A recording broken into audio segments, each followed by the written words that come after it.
Hi అండి, welcome to Sandhya kitchen. ఇవాళ వచ్చేసి హోటల్ స్టైల్లో గారెలు అయితే చేస్తున్నాను. ఈ విధంగా ట్రై చేసి చూడండి. లోపల దాకా కూడా చాలా బాగా ఉడుకుతాయి, చుక్క నూనె కూడా పీల్చదు, అంత బాగుంటాయి.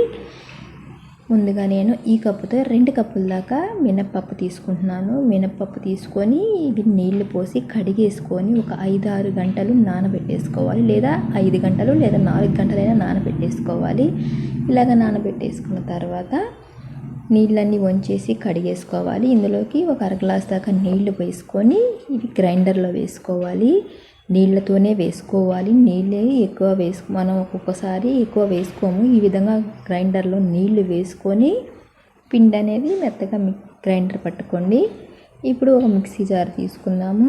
మిక్సీ జార్ తీసుకొని పిండి మెరిగేసరికి ఒక 3 పచ్చిమిర్చి వేసుకుందాము. 1 స్పూన్ జీలకర్ర, ఒక 1/2 స్పూన్ మిరియాలు వేసుకొని కచ్చపచ్చగా మిక్సీ పట్టుకోవాలి. మిక్సీ పట్టుకున్న తర్వాత ఇందులోకి 1 రెమ్మ దాకా కరివేపాకు వేసుకొని ఇది కూడా మిక్సీ పట్టుకోవాలి. ముందు వేసామంటే మెత్తగా మెదిగిపోతాయని నేను ముందు వేయకుండా తర్వాత వేశాను.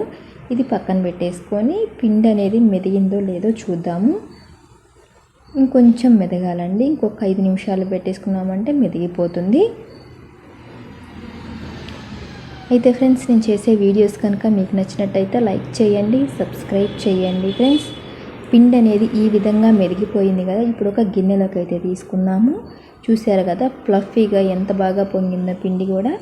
ఇప్పుడు ఇందులోకి రుచికి తగ్గట్టు సాల్ట్ వేసుకున్నాము. మిక్సీ పట్టిన పచ్చిమిర్చి మసాలా పొడి ఉంది కదా, ఇది వేసుకొని ఒకసారి కలిపేసుకోవాలి. ఇది కలిపేసుకున్న తర్వాత ఇందులోకి మంచిగా గారెలు రావాలి అంటే ఆయిల్ తక్కువగా పీల్చాలి, లోపల దాకా బాగా ఉడకాలంటే ఈ కప్పు దాకా ముప్పావు కప్పు దాకా రైస్ ఫ్లోర్ అంటే బియ్యం పిండి వేసుకొని కలుపుకున్నామంటే ఈ విధంగా ట్రై చేసి చూడండి. గారెలు చాలా బాగా వస్తాయి. ఇదంతా కలిపేసుకొని పక్కన పెట్టేసుకున్నాము.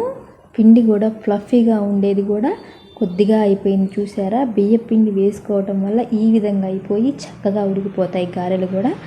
ఇప్పుడు మనం గారెలు వేసుకోవాలంటే ఇదంతా కలిపేసుకున్నాము కదా. ఇప్పుడు చేతికి కాస్త నీళ్ళు అంటుకొని ఇది మనం గారెలు వేసుకున్నాము. ఆయిల్ వేడి చేసుకొని ఆయిల్లోకి ఈ విధంగా మనమైతే చక్కగా గారెలు వేసుకున్నామంటే హోటల్ స్టైల్లో లాగా బాగా వస్తాయి.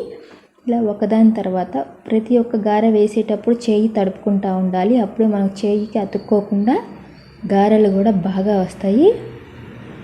ఈ గారెల్లోకి కొబ్బరి చట్నీ, పల్లి చట్నీ చాలా బాగుంటుంది. నేను అంతకుముందు చేసిన వీడియోలో పల్లి చట్నీ చేశాను, అది ట్రై చేసి చూడండి. ఈ గారెల్లోకి చాలా బాగుంటుంది.